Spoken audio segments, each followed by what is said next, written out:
Halo guys, kembali lagi bersama saya Hadi. Di video kali ini, saya akan membahas sebuah film yang berjudul Pacific Rim.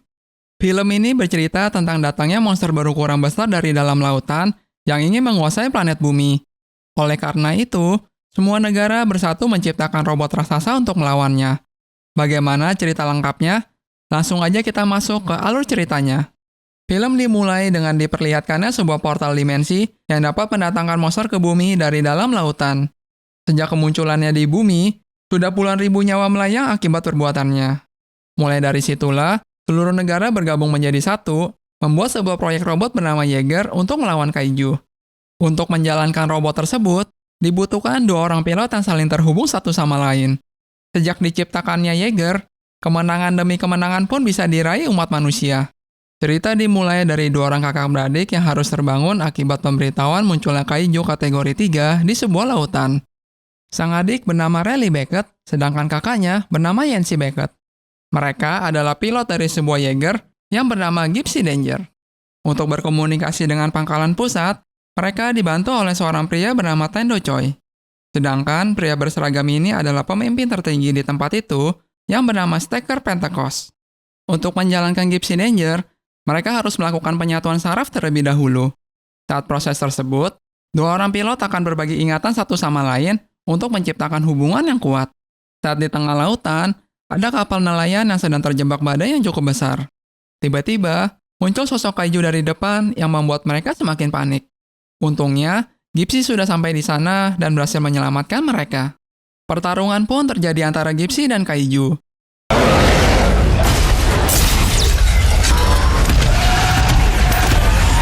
Mengira pertarungan sudah selesai, Tendo tiba-tiba mengatakan kalau kaiju tersebut masih hidup.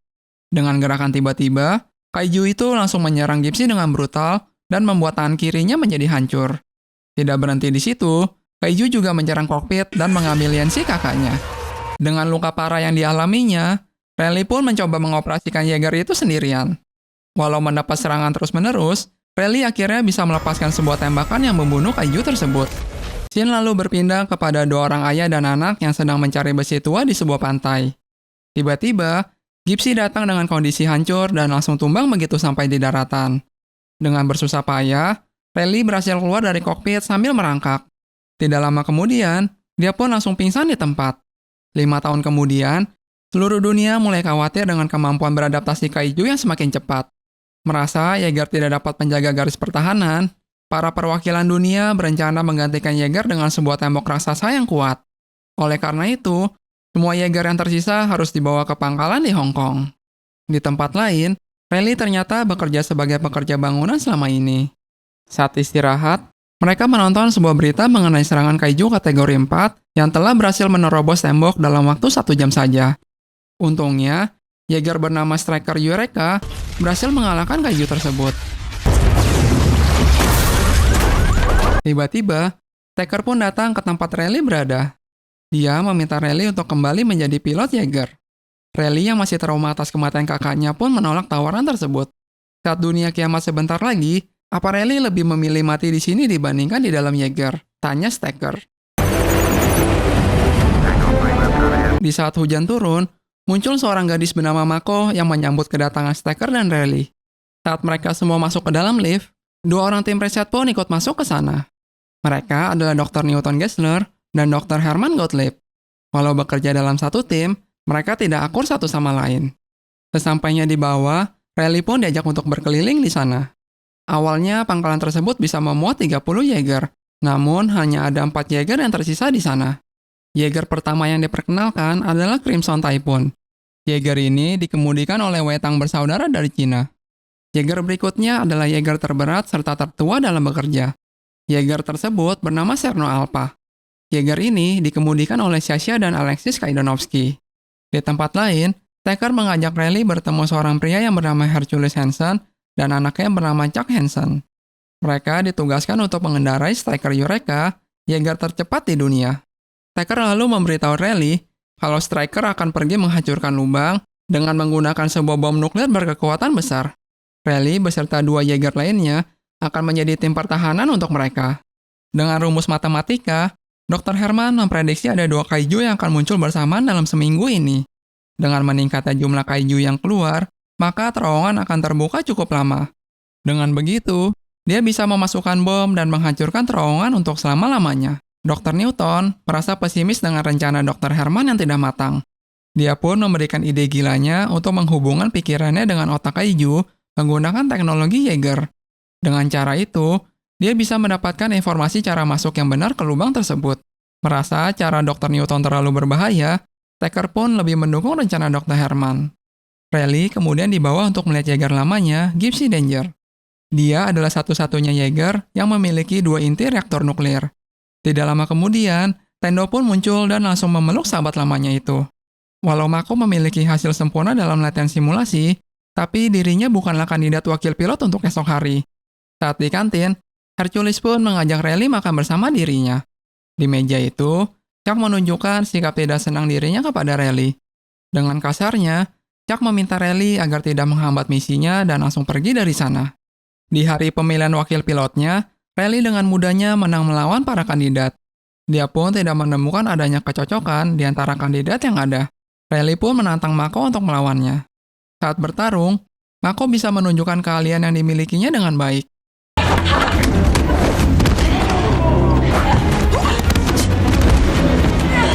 Setelah itu, Raleigh pun memilih Mako sebagai wakil pilotnya. Namun sayang, Stacker tidak mengizinkan hal tersebut terjadi. Raleigh pun mencoba membela Mako atas perlakuan Stacker terhadapnya. Namun, Mako tetap menghormati keputusan Stacker. Shin kemudian beralih ke Dr. Newton yang akan mencoba ide gilanya itu. Ternyata, dia pun berhasil masuk ke pikiran kaiju dan melihat semuanya.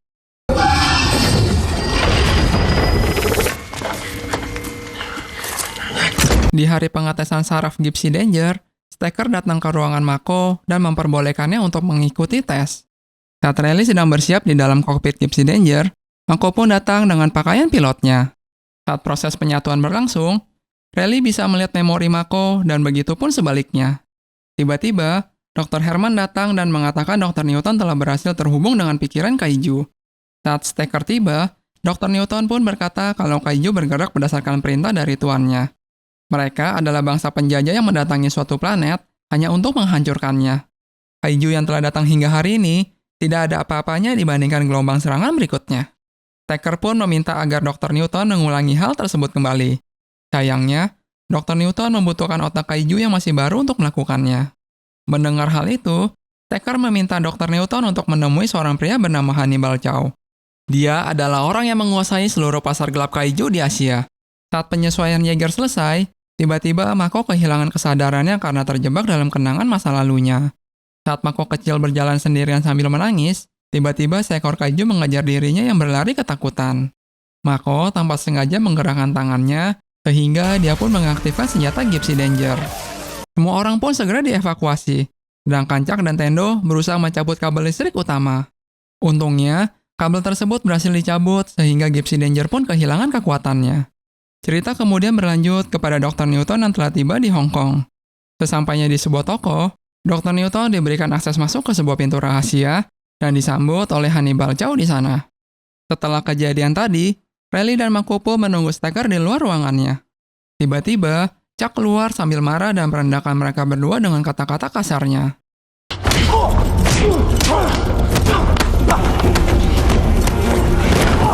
Hercules pun langsung keluar dan menghentikan perkelahian tersebut. Seusai kejadian itu, Mako pun dibebas tugaskan oleh Stacker. Dengan wajah sedih, Mako pun berjalan pergi dari sana. Raleigh yang telah membagi pikiran dengan Mako, akhirnya tahu alasan Stacker melarang Mako selama ini.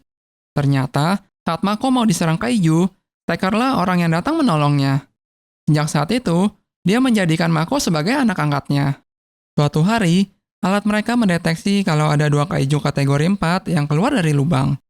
Untuk menghadapi kedua kaiju tersebut, Stacker hanya mengirim 3 Jaeger, kecuali Gypsy Danger.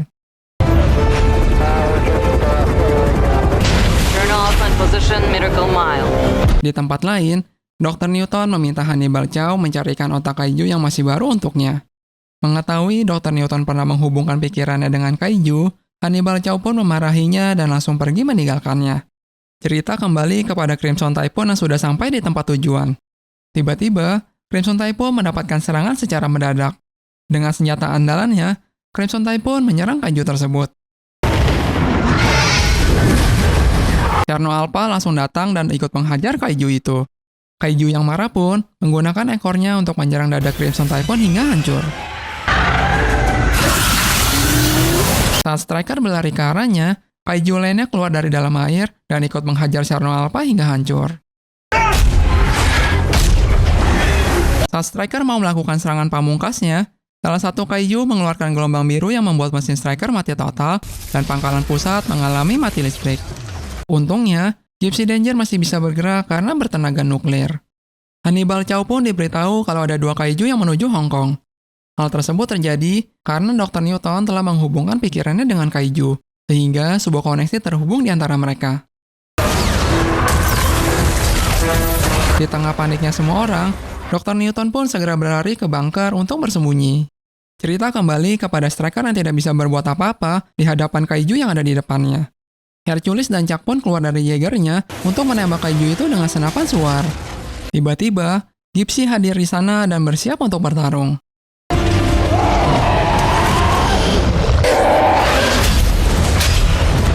Sebuah pukulan roket pun dilepaskan oleh Gypsy. Tidak membuang waktu, Gypsy lalu melepaskan tembakan meriam plasma berkali-kali hingga kaiju tersebut mati. Wait.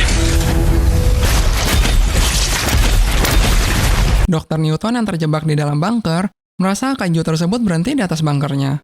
Tiba-tiba, bunker tersebut dirusak dan kaiju itu menjulurkan lidahnya tepat di depan Dr. Newton. Gypsy pun datang ke sana dan menghajar kaiju itu dengan sebuah kapal. Akibat pertarungan mereka, banyak gedung bertingkat menjadi rusak. Ketika serangan asam dikeluarkan, Gypsy pun bisa menghindarinya. Gypsy langsung menangkap mulutnya dan mencabut lidah kaiju tersebut. Kaiju yang sudah marah langsung membawa Gypsy terbang ke angkasa. Dengan senjata pedangnya, Gypsy berhasil membelah tubuh kaiju tersebut. Untuk bisa jatuh dengan selamat, Gypsy membuang bahan bakarnya untuk menstabilkan tubuhnya di udara. Walau tidak mulus, Gypsy pun bisa mendarat dengan selamat. Here's where the kaiju fell. You owe me a kaiju brain. Sesampainya di pangkalan, Rally dan Mako pun disambut dengan meriah. Stacker pun mengingatkan, ini bukan waktunya merayakan kemenangan. Di saat itu, hidung Stacker tiba-tiba mengeluarkan darah. Jin kemudian beralih kepada anak buah Hannibal Chow yang berada di dalam kaiju. Saat sudah sampai, mereka pun menemukan kalau otaknya sudah rusak. Namun, mereka mendengar adanya bunyi seperti detak jantung. Ternyata, bunyi tersebut milik bayi kaiju. Tidak lama kemudian, seekor bayi kaiju keluar dan mengejar orang yang ada di hadapannya. Saat mengejar Dr. Newton, bayi kaiju tersebut berhenti akibat tercekik tali pusarnya sendiri. Melihat bayi kaiju tersebut sudah tidak bergerak lagi, Hannibal Chow pun mendekatinya. Tiba-tiba,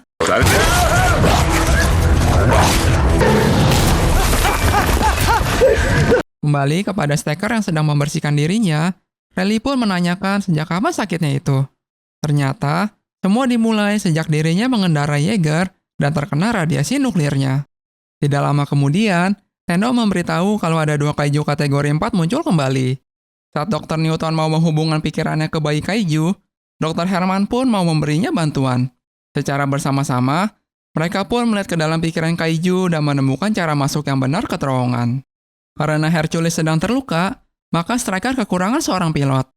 Di saat itu, Stacker datang dan menggantikan posisi Hercules mengendarai Striker.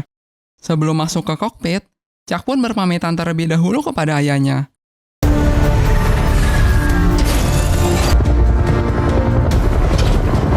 Sesampainya di tengah laut, Gypsy dan Striker pun langsung menyelam ke dasar laut.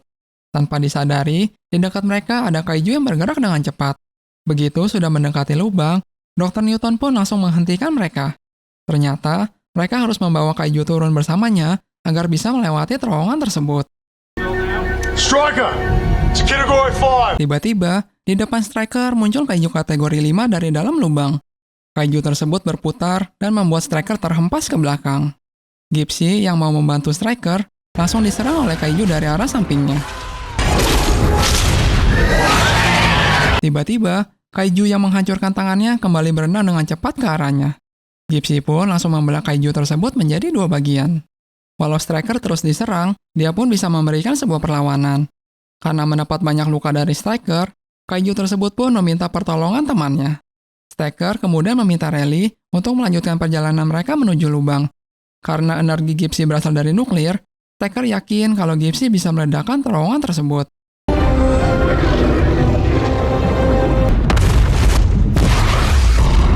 Vault, Code Red.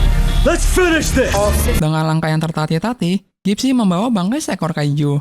Namun, kaiju level 5 itu ternyata masih hidup. Gypsy pun meloncat ke depan dan langsung menusuk kaiju itu. Sambil terjatuh, Raleigh membakar kaiju itu hingga mati. Gypsy pun berhasil masuk ke terowongan dengan membawa kaiju yang dibunuhnya tadi. Mengetahui oksigen Mako sisa sedikit, Raleigh pun mengirim Mako kembali ke atas. Begitu sampai di dunia kaiju, Gypsy pun memulai hitungan mundur untuk meledakkan dirinya.